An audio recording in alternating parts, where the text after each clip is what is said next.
Mucho tenemos que hablar del sector de los jubilados que siguen esperando algo que les caiga del cielo, ¿no? Y por eso está con nosotros Eduardo Santín, que es un fiel representante de los jubilados. Hola Eduardo, bienvenido. La doctora Belén Consi nos va a decir hoy qué pasa en la crisis de las parejas, sobre todo en el tema cuando hay divorcio con los alimentos, porque la crisis también llegó a las parejas. Gracias, doctora.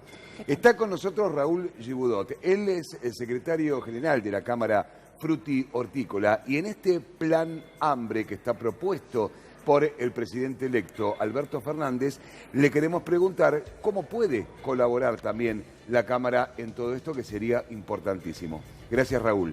Y por supuesto, nuestra economista de cabecera, Marta Beckerman, está con nosotros y mucho tenemos que preguntarle a Marta. Y con ella voy a empezar porque justamente en esta transición se habla de un montón de cosas, Marta, que tiene que ver con el programa económico, lo que va a venir después del 10 de diciembre, se habla de un salariazo, se habla de un incremento para los jubilados. Bueno, ¿qué hay de cierto en todo esto y si todo eso puede ayudar a mitigar un poco la crisis hasta que el gobierno electo empiece, valga la redundancia, a gobernar? ¿Cómo estás? ¿Qué tal? ¿Cómo estás? Bueno, yo creo que no se le está haciendo fácil el programa que va a tener que llevar adelante el próximo gobierno, ¿no es cierto? Porque por un lado es muy importante incentivar la demanda. Claro. Hay muchas empresas, sobre todo pequeñas y medianas, que están cerrando porque no tienen demanda. Exactamente. ¿No? Entonces, creo que reactivar la demanda es un tema fundamental.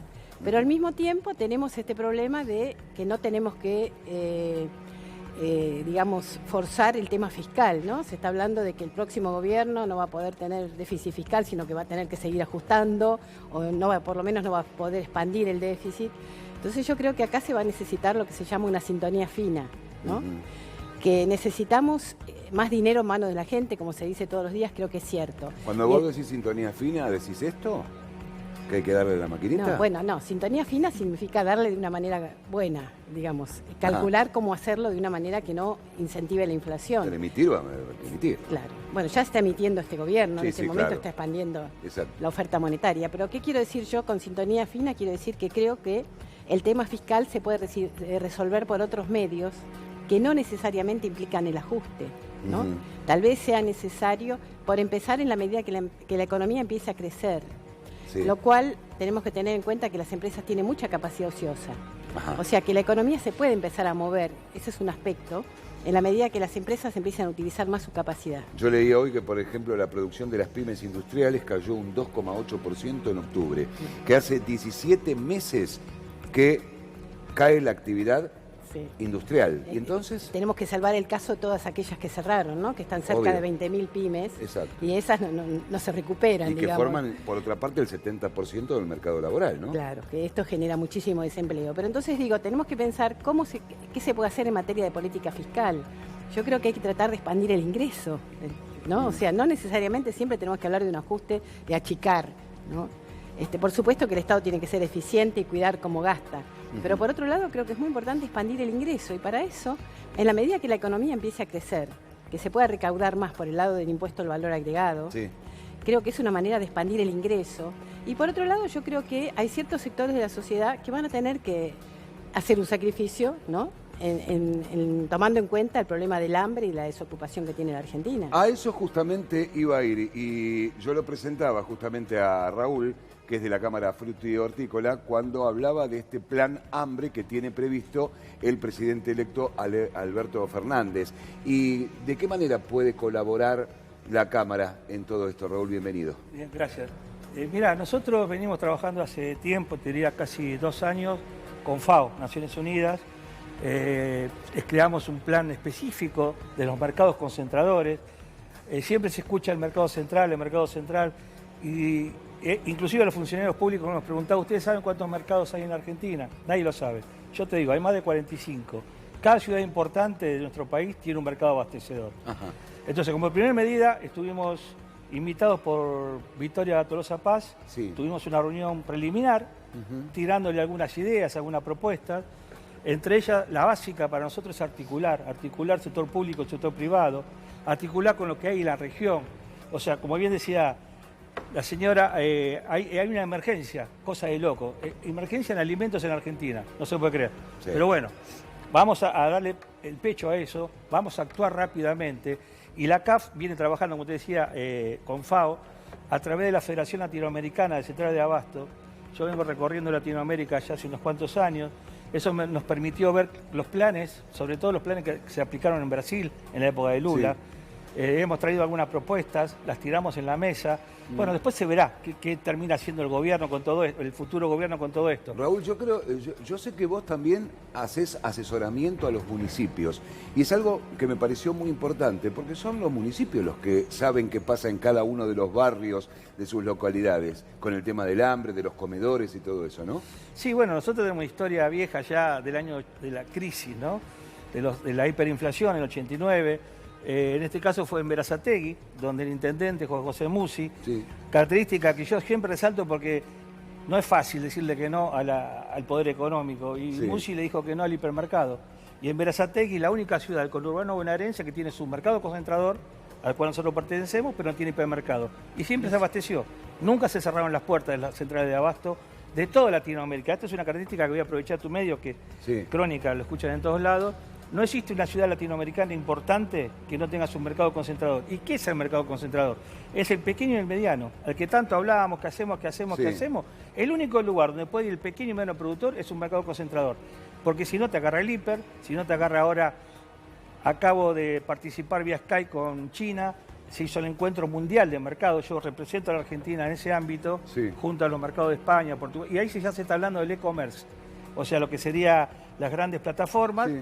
Bueno, ojo, porque los grandes, los poderosos ya están pensando eso, imagínate qué le queda al chiquitito. Bueno, volviendo a la articulación, nosotros en el momento de plena crisis sacamos lo que se llama el mercado de la calle. El mercado de la calle significa estar al lado del consumidor, del ama de casa, y en Berazategui, y ahora lo estamos haciendo en Zárate, una ciudad nueva, que empezamos hace poco.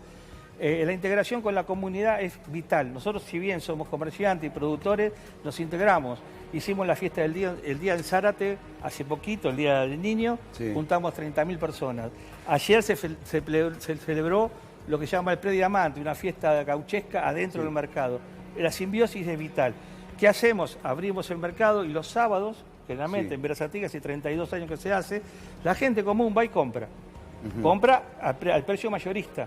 Tenemos que respetar al minorista también. Entonces hacemos una especie de balance. Y el jubilado puede ir a esos mercados concentradores porque obviamente hoy es el que más preocupado está con todo esto, ¿no? Sí, sin lugar a duda, digamos, la realidad es que a veces lo que le cuesta al jubilado es la movilización, ¿no?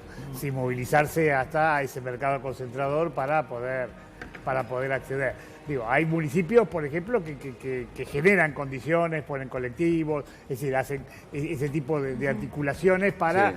Ayudar a la gente a que pueda ir a comprar un bolsón, claro. Específicamente a los mercados concentradores. Pero bueno, los jubilados están, digamos, convencidos que si no caminan, si no hacen como decía Alita de Lázari hace muchos años, de caminar y caminar, digo, si no caminan, digamos, y no van buscando el precio acá, el precio allá, el precio, sí. no comen. Digamos, claro. Porque el límite es cuando vos ganás 13.000 pesos por mes y el 50% de los jubilados ganan 13.000 pesos por mes. Claro. Y vos tenés un consumo en medicamentos, digamos, promedio de 3.000 pesos. Si a eso le sumás los servicios públicos, es decir, lo que te queda para comer es muy poquito. Hoy el jubilado es indigente. Claro. Entonces digo, según la canasta básica es indigente. Claro. Entonces digo, este mecanismo hace que el jubilado camine mucho, específicamente buscando en cada lugar donde tiene un precio más barato. Así que, es decir, esto es muy importante, digo, y aparte, si los municipios lo que deberían hacer, y muchos lo hacen, es específicamente trabajar en esta comparación, digamos, ayudarlos a, digamos, a en qué lugar está más barato esto, en qué lugar está más barato aquello, bueno, este tipo de cosas específicamente para paliar parte de esta crisis, porque la realidad es que muy pocas veces estuvo tan en el límite de no poder acceder a los alimentos. Seguro. Porque por ahí muchas veces le faltaron muchas cosas, pero no acceder a los alimentos. Sí. Es decir, vos hoy abrís una heladera de un jubilado y te encontrás con un caldo. Y esto Tremendo. es casi terrible. Seguro. Mecanismos son los que están buscando también, Belén, las parejas que están con problemas con el tema del pago de alimentos, porque por más que el hombre diga, yo te quiero pagar los alimentos Sí. por este divorcio, no lo puedo hacer en este momento. Exacto, y una justicia cada vez más severa ante los incumplidores que se han olvidado prácticamente de sus hijos. Porque yo siempre digo, la semana pasada salieron 2 noticias justamente. Sí. Una de un padre que va a ir preso los fines de semana por no haber incumplido con la cuota de alimentos, Ajá. después de que se agotan todas las instancias, ¿no? Ajá. Esto no es para asustar. Sí, sí. Porque la justicia, ¿qué está haciendo ahora? De los chicos uno no se puede desligar. Entonces, una Seguro. cosa es un padre que está en condiciones que hoy no puede por alguna cuestión económica, porque le aumentaron el alquiler, porque los chicos hay que hacer un cambio de colegio y a veces uno de los dos dice no, que siga yendo al privado y el otro ya lo quiere mandar a un nuevo municipal para que sea Sí. más barato y no puede pagar, y otro es un padre que no ha incumplido. Sí. Así que esto realmente es una problemática. Y otra más es la de las parejas que han sacado créditos Sí. y que quizás, yo siempre digo, hay muchas parejas que siguen estando juntos y desconectados, pero Sí. siguen casados. Ajá. Y ante los créditos que se sacan, responden los dos. Cuando es un crédito Claro. para hacer frente a cuestiones de familia. Son solidariamente responsables los Exacto. dos. Y me llaman a mí diciéndome, mi marido sacó un crédito o mi mujer sacó un crédito para el colegio, para lo que yo no estaba de acuerdo. Sí. Y bueno, y tienen que responder los dos. Son cuestiones de que yo siempre digo, si no hay comunicación entre ellos, Es difícil.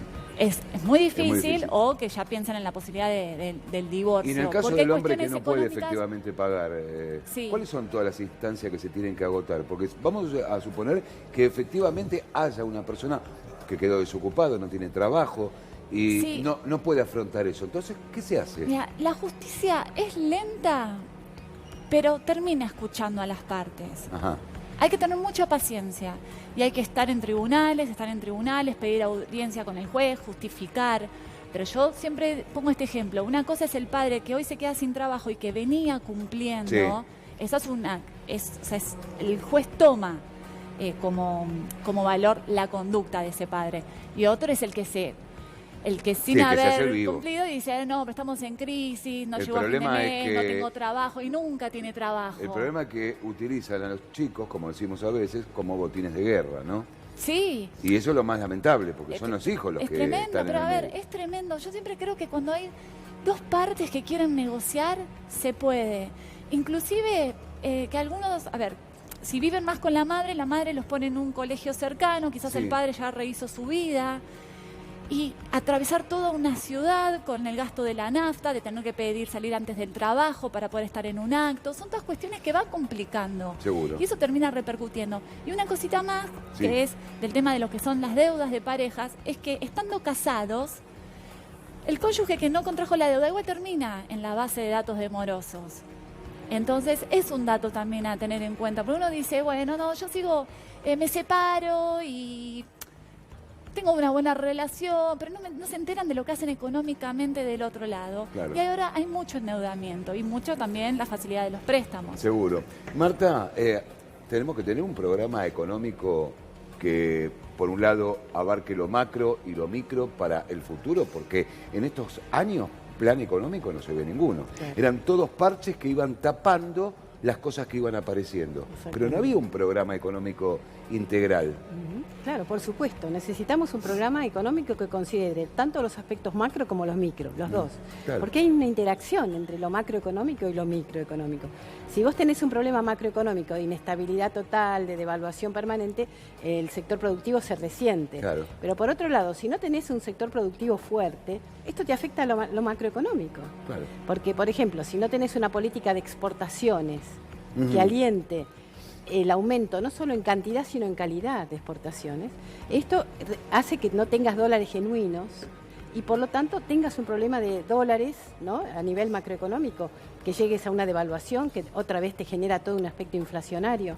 O sea que necesitamos las dos cosas, una macroeconomía que logre la estabilización, Sí. que logre un tipo de cambio que sea competitivo, Sí. pero que sea estable, como para que el sector privado se aliente a invertir. Hoy porque- escuché por ahí que no habría un superministro de Economía en este gobierno, Ajá. sino distintas figuras económicas que van a ir cumpliendo su rol en distintas secretarías. Ajá. ¿Eso está bien? Bueno, eso es un problema de decisión de política económica Claro. que tendrá que tomar el presidente. Evidentemente hay roles fundamentales que son distintos. Por ejemplo, la Secretaría de Hacienda tiene que ser la que recauda, Sí. ¿no? Y por otro lado, el sector productivo o un ministro que tome lo productivo va a tener que llevar adelante todos estos planes. Claro, yo veo, por ejemplo, a Culfas hablando con distintos sectores para ver cómo se va a programar todo después de Claro. diciembre. Lo veo, por otro lado, a Guillermo Nielsen, que está hablando Negociando, con los sí. acreedores privados y el Fondo Monetario Internacional, porque obviamente eso va a ir paralelo a la Claro. renegociación. Entonces yo digo, Yo creo que es una decisión del presidente, da la impresión de que va a ser así, como decís vos, ¿no? Que va a haber Sí. una separación de roles. A ver, lo importante es que los roles se cumplan bien, ¿no es Exacto. cierto? Pero no nos olvidemos del sector productivo porque creo que se lo ha dejado de lado. sí, Nosotros necesitamos una política exportadora muy agresiva. Mm. A ver, la política productiva para mí tiene que tener dos objetivos fundamentales.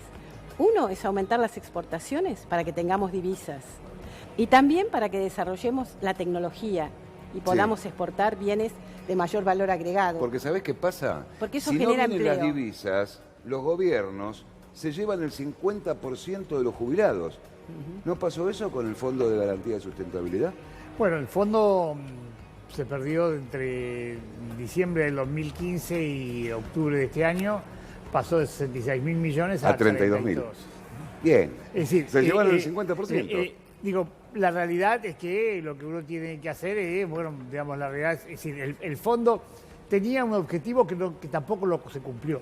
¿Cuál es el objetivo del fondo? El fondo, es decir, juntaba plata en los momentos que había superávit para que en los momentos que el sistema no, digamos, daba por debajo, es decir, en definitiva, pudiéramos compensar. Sí. La realidad había juntado 66.000 millones de dólares. Uno dice, bueno, tengo un capital acá para poder utilizarlo. Sí. Es decir, los jubilados perdieron, digamos, en el 2017, recuperaron un cachito en el 2018, perdieron en el 2016, recuperaron un cachito en el 2017, volvieron a perder 20 puntos en el 2018 ¿Y ahora? perdieron desde 5 o 6 puntos este año.